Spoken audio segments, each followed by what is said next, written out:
Mirë se vini në kanalin ton, mos harroni të bëni subscribe dhe të klikoni si përzdiles për të marrë njoftimet më të reja. Faleminderit!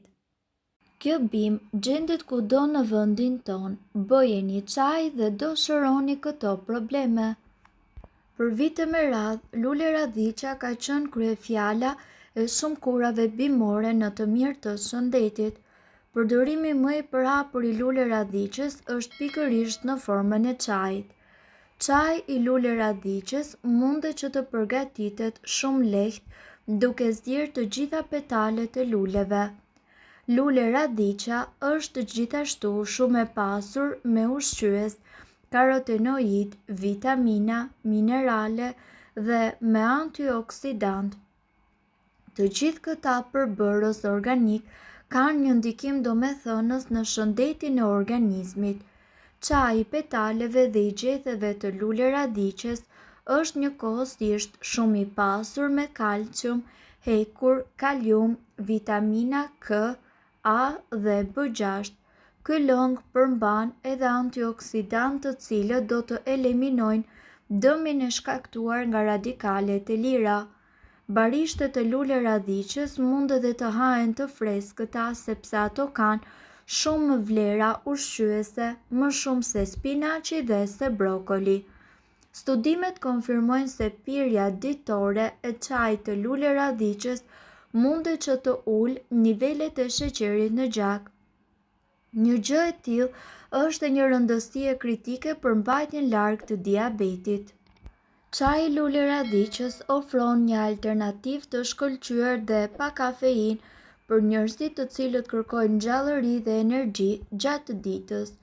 Për shembull, rrënja e bimës mund të piqet dhe me të mundet që të bëhet një çaj i pasur me antioksidantë dhe njëkohësisht me minerale, energji sjellës, por pa kafeinë.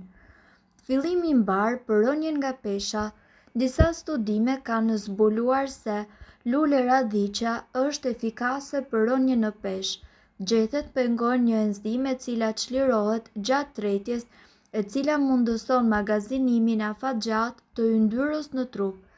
Antioksidantët tek çaji do të mbrojnë organizmin nga radikalet e lira të cilat shtrojnë rrugën për shfaqjen e sëmundjeve kronike. Gjithashtu, Lule Radiqa është mjaft e rëndësishme për shëndetin.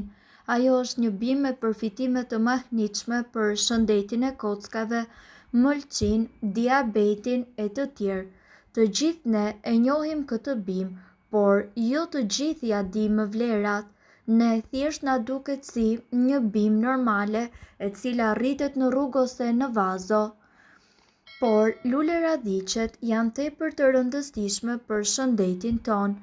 Ne këtu sot do t'ju flasim për të gjitha përfitimet të cilat do të na vinë në qoftë se ne do ta përdorim këtë bimë për shëndetin.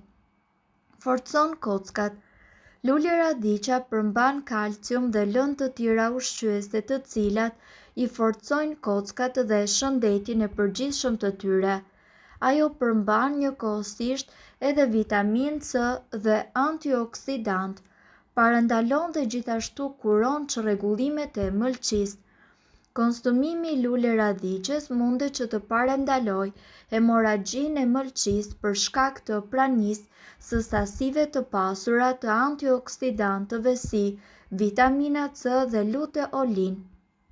Lule Radiqa gjithashtu e stimulon mëlçinë, nxit tretjen dhe mbështet qarkullimin e duhur të gjakut. Ndalon diabetin. Ne ju sugjerojmë që të konsumoni shumë Lule Radiqe pasi është e rëndësishme për diabetin. Lule Radiqa ulën nivelin e sheqerit në gjak sepse rrit prodhimin e insulinës në pankreas. Kuron çrregullimet urinare. Sipas informacioneve riparon dhe ripërtërin lëkurën dhe trajton fytyrën. Pastron aknet në fytyrë, i largon puçrat nga fytyra e të tjerë. Prandaj ne ju sugjerojmë që ta konsumoni sa më shumë Lule Radiqen.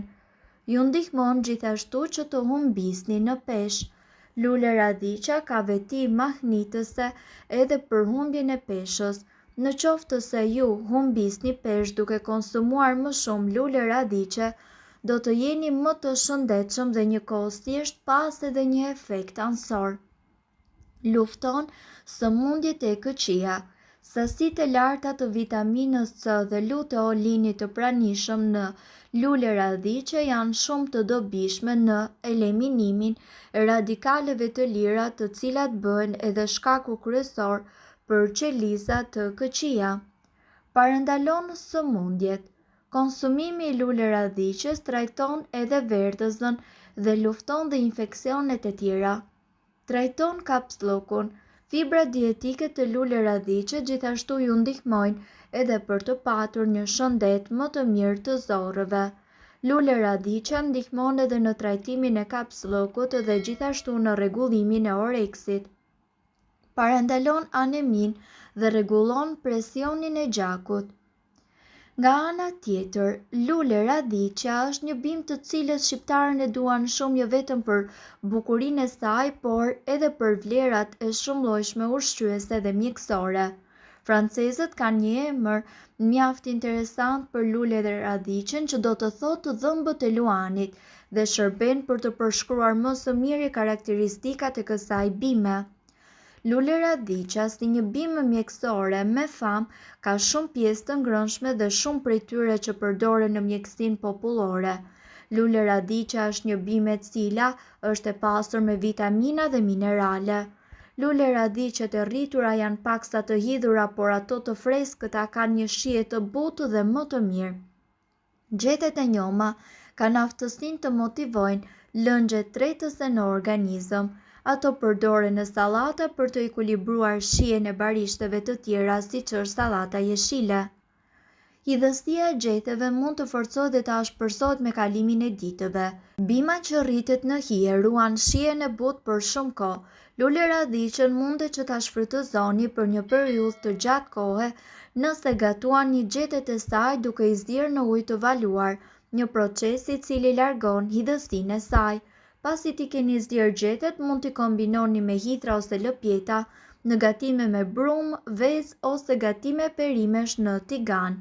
Gonxhet e paqelura të lule radhiqes mund të konsumohen të gjalla dhe të përfshihen në sallata. Ato mund të bëhen dhe turshi. Ndërkohë, lule radhiqen ju mundet që ta përgatisni edhe si mjalt. Mblidhni lulet e radhiqes dhe më pas të zhyteni në ujë të ftohtë për të paktën 5 minuta, një kohë e mjaftueshme për largimin e insekteve.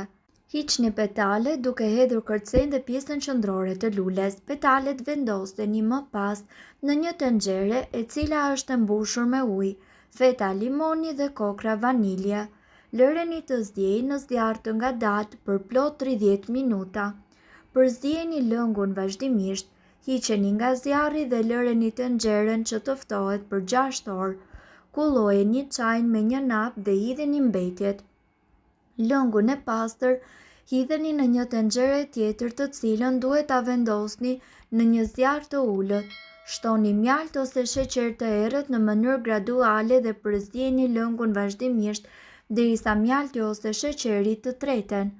Uleni zjarrin dhe lëreni të zgjejë në një tenxhere të hapur derisa të arrijë trashësinë e dëshiruar. Disa ekspertë të kuzhinës preferojnë të lënë gonxhe të paprekura, por ato mund ta bëjnë mjaltin të hidhur. Ne ju sugjerojmë të përdorni vetëm petalet për këtë recetë të rrallë.